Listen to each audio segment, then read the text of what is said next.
Hey everyone, welcome to the Wisdom Seat podcast. I'm Bill Moriarty, and today we're going to talk about Venerable Khenchen Thrangu Rinpoche, who, as many of you will know, died in June 2023. Rinpoche was born in Tibet in 1933 and recognized as a tulku by the 16th Karmapa. He became widely respected for his scholarship, compassion, and his ability to present the essence of Buddhism in a clear and accessible way. He played a critical role in preserving the Karma Kagyu lineage of teachings. Thrangu Rinpoche traveled the world teaching students and later became one of the main teachers of the 17th Karmapa. I'm happy to have Richard Driscoll as our guest today. Richard is a board member here at the Wisdom Seat and was a longtime student of Thrangu Rinpoche, and he received many teachings and empowerments from him over the years. He'll share with us memories of Thrangu Rinpoche as well as his own very personal journey of becoming a Buddhist under his guidance, which he says happened in a series of coincidences. I hope you enjoy this conversation. We all know Thrangu Rinpoche passed away recently. Yeah. And you got to be his student Yes. for many years. Yes, I did. And so I would love to hear your stories or remembrances or anything you'd like to share. Okay. So I met Thrangu Rinpoche, it must have been June or July of 1998, because it was right after my first wife had passed away. And I was looking around at all kinds of things after that, kind of adrift. And the first coincidence was my wife went to an acupuncturist who was also treating many Shambhala members, including senior Shambhala members. And one of them was Sam Burkholz. So I happened to be reading this book. As my wife got more and more ill, I was looking for things to read to keep my spirits up, and then I happened on Chogyam Trungpa Rinpoche. So the first one was Meditation in Action. Sure, yeah. And then I started in on Myth of Freedom, and I was reading that in the acupuncturist's office while my wife was being treated. Okay. And the acupuncturist saw me reading that book, and he said, he was a Chinese man, and he said, the guy who published that book comes here. I said, what? He comes here? He said, yeah, he gets acupuncture here. I said, boy, you got to introduce me to him, Dr. Zhu. And he said, okay, I'll do that. And so he scheduled an appointment for me and Sam at kind of the same time. And we met each other. And Sam said, the Shambhala Center is closed for renovation right now, but if you want to learn meditation, just come on over to my house. We have an informal group. I said, okay, great. So I got my instruction in shamatha from his wife, Hazel. And then I just started going there. And we were going through different books, by Trungpa Rinpoche.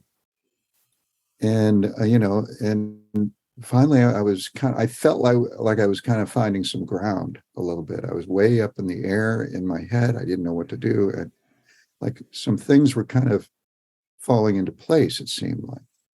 So after about a year of doing that and being comfortable with meditation and some rudimentary Buddhism that they were teaching us, Sam suddenly said, it was summertime, and he said, there's this Lama who's going to be on the East Coast.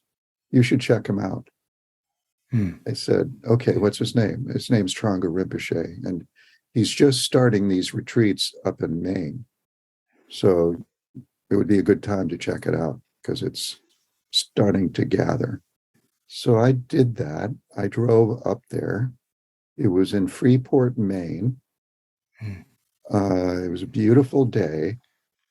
And out in a field, an open green field, kind of typical New England idyllic, cows in the distance and all of that, is this huge Tibetan tent.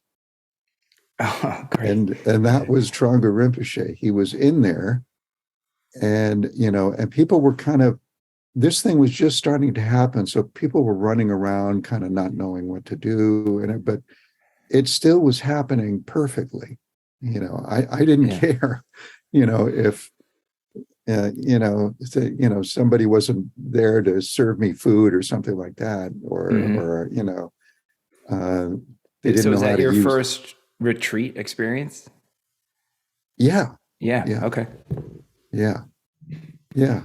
I hadn't thought of it that way. It was just like I met him, and um, so yeah, I take my place in the tent, and I knew how to meditate. I didn't know anything about Tibetan or Tibet or Thrangu Rinpoche. I was just starting to learn about Trungpa Rinpoche. Mm. Someone told me, oh, they were Vajra brothers in Tibet. And Sam did say to me, meeting him is like meeting Trungpa Rinpoche. So I was a little bit jazzed up by this because maybe my expectations got a little too high. But I went in there and it's packed in that tent. And Rinpoche starts teaching. Peter Allen Roberts was translating. The first word I heard out of Rinpoche's mouth was Mahamudra. Oh, Okay. I didn't know that at the time, though.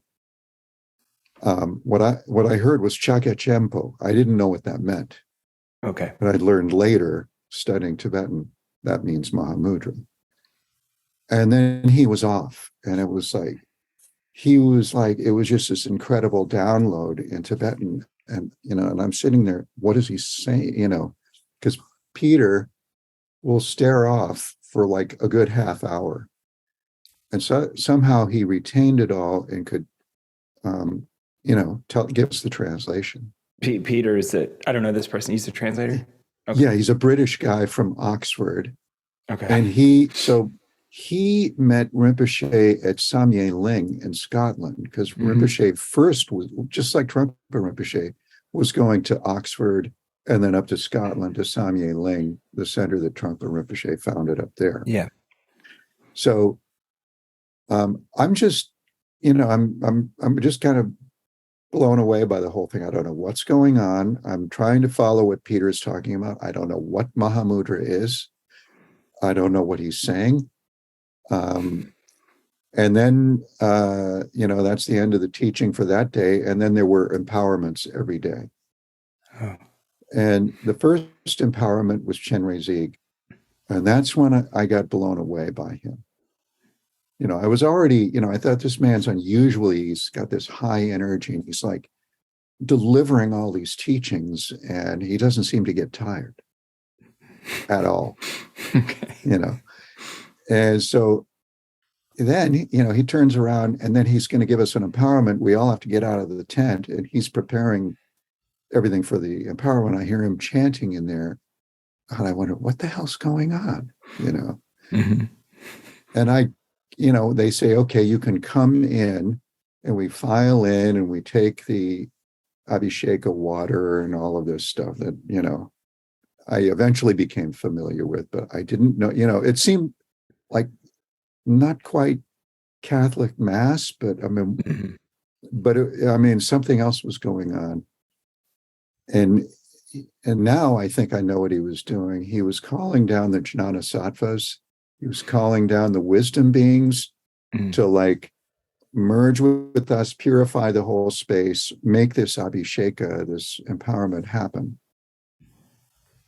And seeing him do that, he was clearly making something happen.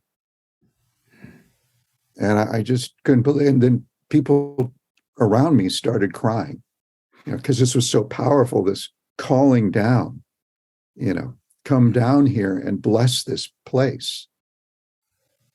And so it was kind of like I was getting caught up in the emotion of the whole thing with everybody else. And I still didn't know what was going on. Okay.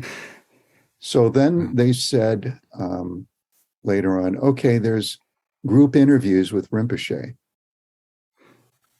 I said, okay, all right. I think I want to talk to this person. He's onto something and I don't know what's going on. And I'm kind of lost right now. He's onto something. Yeah, I like that. He's onto something. Yeah.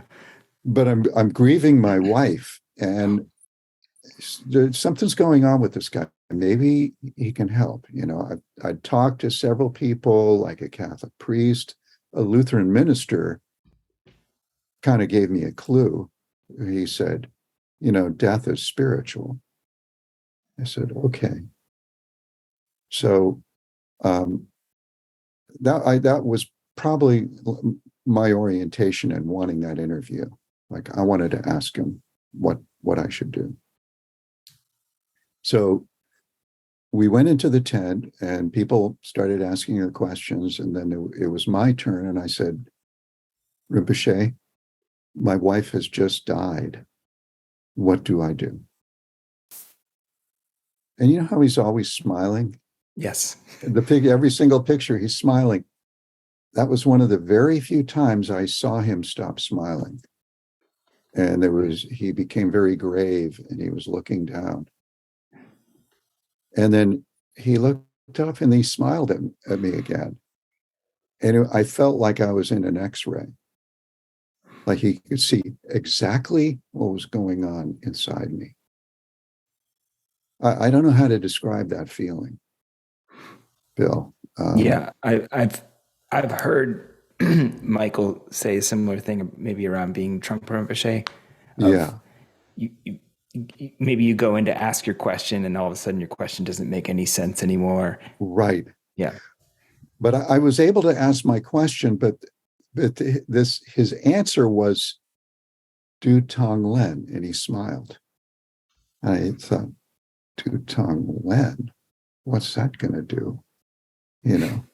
How's that going to help?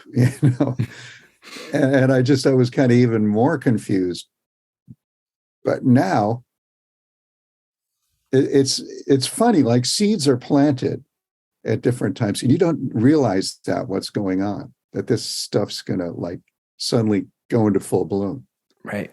So now I realize he was smiling. He could have said anything. The smile said, you've come to the right place. Good for you. I think you're going to get some help,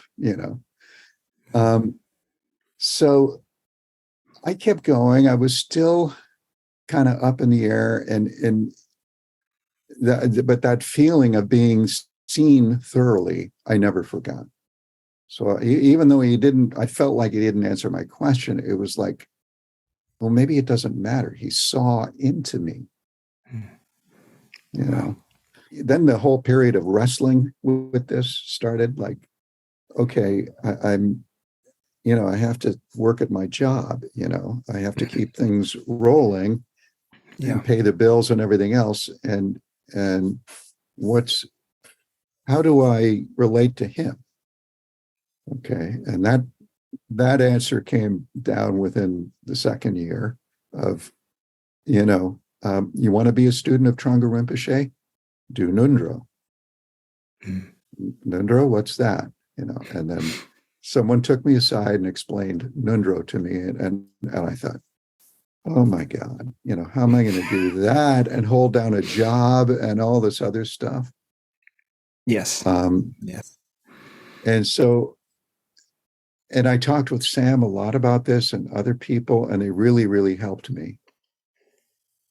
People in the Sangha really helped me a lot. And I took refuge with Sam. So I was kind of laying the groundwork for being able to do Nundro. And then finally, I think it was the third year, I took Bodhisattva vows from Thrangu Rinpoche. Wow. And then Sam said to me, Shambhala Publications has organized a trip to Nepal and Tibet. You should go on it. So by now, I know when Sam says something, I really should give it serious consideration. Yeah. And what he was at that point was he was my spiritual friend, my Gewei Shenyan, they say in Tibet, but he was clearly guiding me. And so I said, okay, I think I can take that amount of time off from work. I don't think they'll get too pissed off. And it was in the spring, it wasn't summer, so that was better. So I went to Nepal and Tibet. Wow. I couldn't believe I was doing this. This is your third year of meditation practice, Buddhist practice? Yeah, third year. Let's see. Yeah, third year, 1998. So 2001. Okay. So in the spring, so I go first to Kathmandu, and we go all over. They have these organized tours, and I do that. And then again, there's another coincidence. I run into Rinpoche's secretary, Gloria Jones. She says, "Oh, you're here?" I said, "Yeah, I just got here." "Oh, Rinpoche's in the monastery. You should go visit him." I said, "Okay." So she arranged an appointment, and I went over there, and I got in line to see Rinpoche, and there was Rinpoche, and he was delighted to see me, and he's smiling. And I guess the whole thing, there's Bodhnath out the window, the prayer flags, all the Tibetans, all these people lining up, these little old ladies to see Rinpoche, all this. And here I am. And I really don't know what the hell's going on at this point. And I just totally lost it, Bill, in front of him. I lost it. I did my prostrations and just like was crying. And I held up a picture of my first wife. And he knew exactly what was going on. And he immediately started blessing the picture. And then I felt relieved. And I thanked him. I did more prostrations. And he said, "Are you busy?" I said, I'm not busy. He said, "Please come to the high school." Okay. So I think that is when I knew that the power of that on top of the other thing, just, asking him a question, I knew I was his disciple. Wow. And I knew I'm going to do Nundro with this man. I'm going to do it because, Wow. I have to be around him. Yeah, it's very fortunate. So one thing was happening after another. Now I look at it, it's mind blowing how one thing was connected to another like that. So I went to the high school, and I saw how Rinpoche was exactly the same dealing with everybody. If it was some sleazy looking education ministry person, Rinpoche was fine with that person. Smiled, always giving presents, gave presents right and left, and after that, I knew I was going to be going to these retreats for as long as he had them. So Rinpoche would give teachings on different topics in Maine. He didn't go back to the field. They rented a place that had rooms where we all could stay. Okay. While he was teaching there, and he would teach for about a week. And so one year I was there, and Eric Schmidt was translating. So Eric took us to Tibet. And I should say that the Tibet experience, that was a whole other thing, a whole other mind-blowing thing that also kind of sealed the deal. You're crossing a street in Lhasa, and some guy's prostrating across the street. You look down, he's prostrating right past you.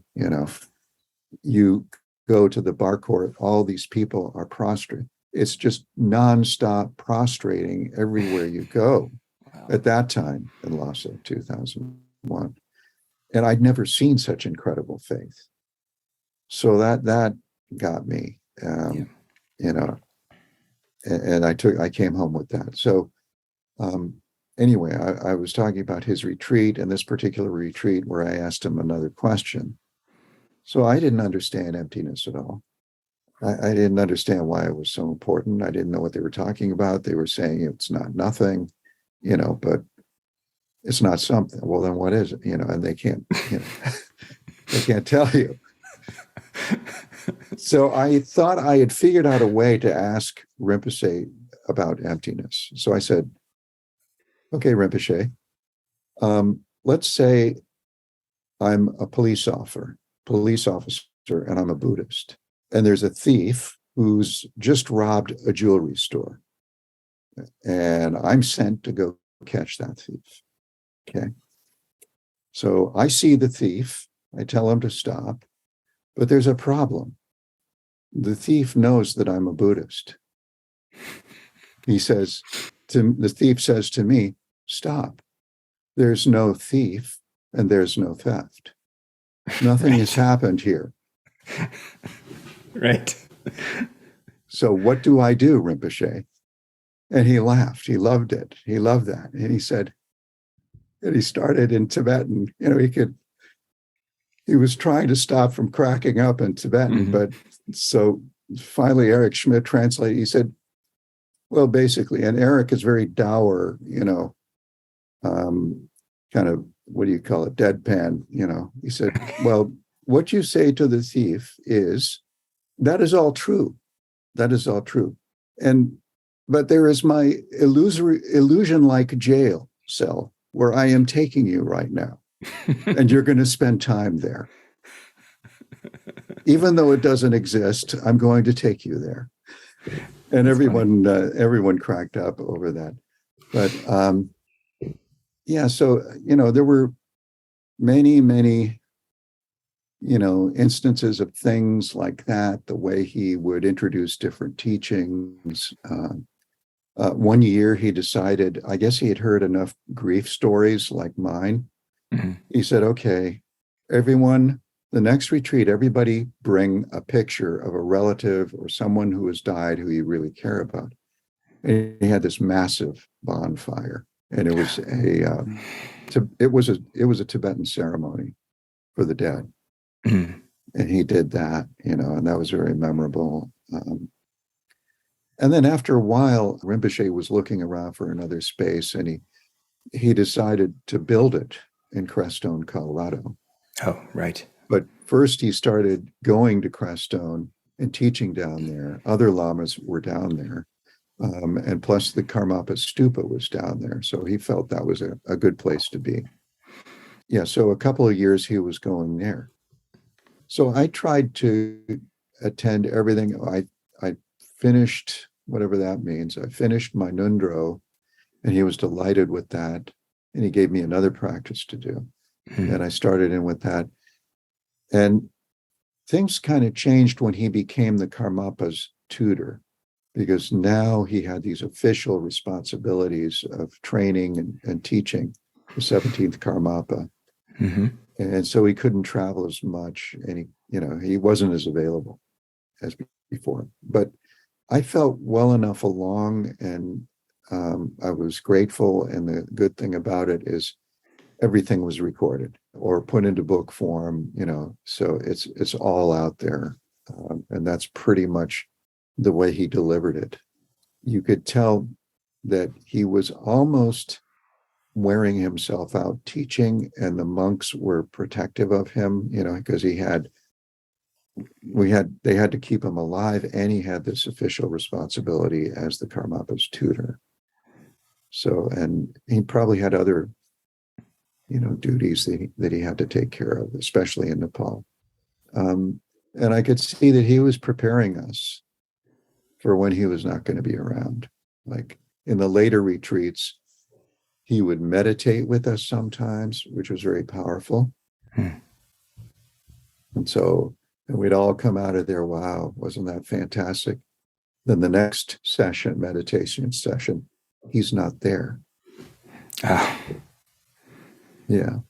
And then the last teaching in Maine that he gave was extremely memorable and became the book Vivid Awareness, published by Shambhala. Yeah, with Khenpo Gangsha on the cover. So that's one of Thrangu Rinpoche's teachers, Khenpo Gangsha, who was a crazy yogi and with whom Trungpa Rinpoche had a very involved relationship. I don't know much about it. He didn't talk much about it, but Khenpo Gangsha was a very intimidating, powerful Lama, and did what he wanted. So at this particular teaching, this is what Thrangu Rinpoche received from Khenpo Gangsha. And what's significant about it, it was getting close to 1959. Right. And there were signs that things were not going well. And some of the head lamas were leaving. They were escaping out of there. More and more soldiers were coming in. So finally, Khenpo Gangchar just cuts loose with this teaching of how to deal with absolute chaos, and this is the practice. And it's detailed in that book. So there was a kind of urgency to delivering that teaching that Thrangu Rinpoche received, and he told us about that. But it was something to be receiving it from Thrangu Rinpoche, who received it in Tibet from Khenpo Gangchar directly. Khenpo Gangchar was called a crazy wisdom yogi. So while everyone, including Trungpa Rinpoche, was escaping into India, Khenpo Gangchar turned and headed toward China and said, that's where I'm going. No one went with him. So we don't know what happened to Khenpo Gangchar. Now, somebody found in China, in Beijing, I think, found the consort of Khenpo Gangchar and interviewed her, and it's been filmed. It's either on YouTube or somewhere else, and Matt knows about it. Wow. Yeah. Write that down. Yeah, that's kind of powerful. I only really discovered Thrangu Rinpoche because of the Vivid Awareness book. And I mean, unluckily for only a few months ago. I mean, Matt DeRodio, Michael Kerr, everyone's always offering, mentioning great books. So I'm not sure who mentioned this, but I read this. I've just been so struck by how he's so good at writing things so simply. Oh yeah, he writes things so, and I was pretty struck by that. He grew up, like was raised or whatever, but with Trungpa Rinpoche, but they're very different ways of communicating. Like exactly. Trungpa is like a lot of metaphor, a lot of poetry, and this is like almost like Hemingway style of like, is it like this? It is not. Yeah.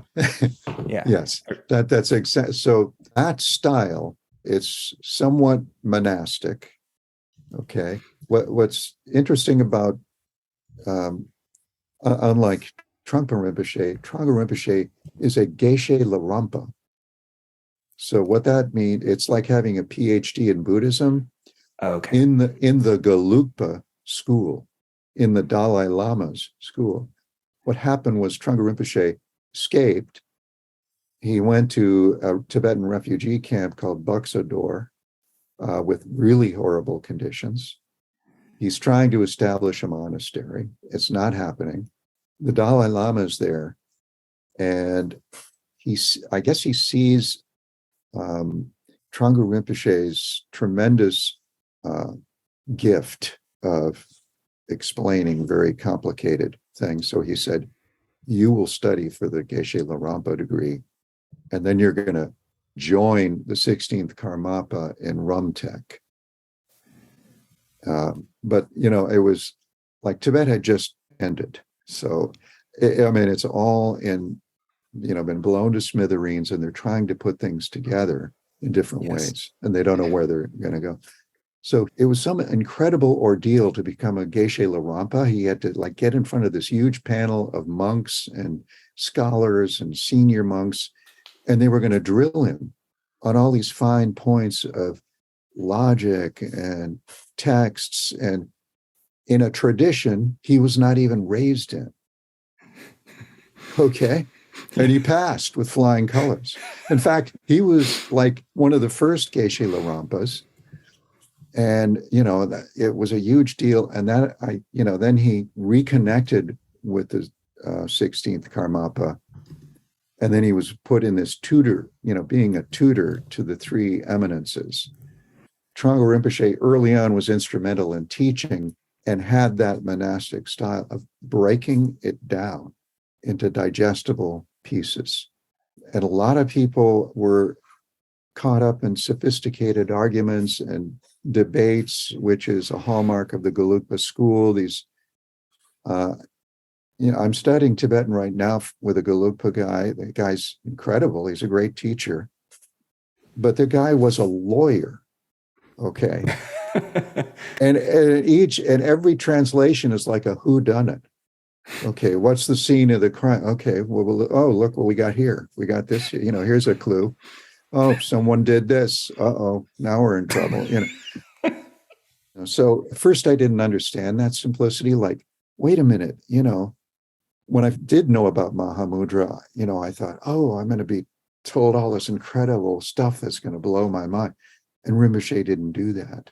Mm-hmm. And I know now he wanted us to actually practice it, not talk about it, not say fancy, impress the Sangha type sentences. No, he wanted us to actually sit and practice. And that was usually, when he'd see me, that was usually his first question. How is your practice?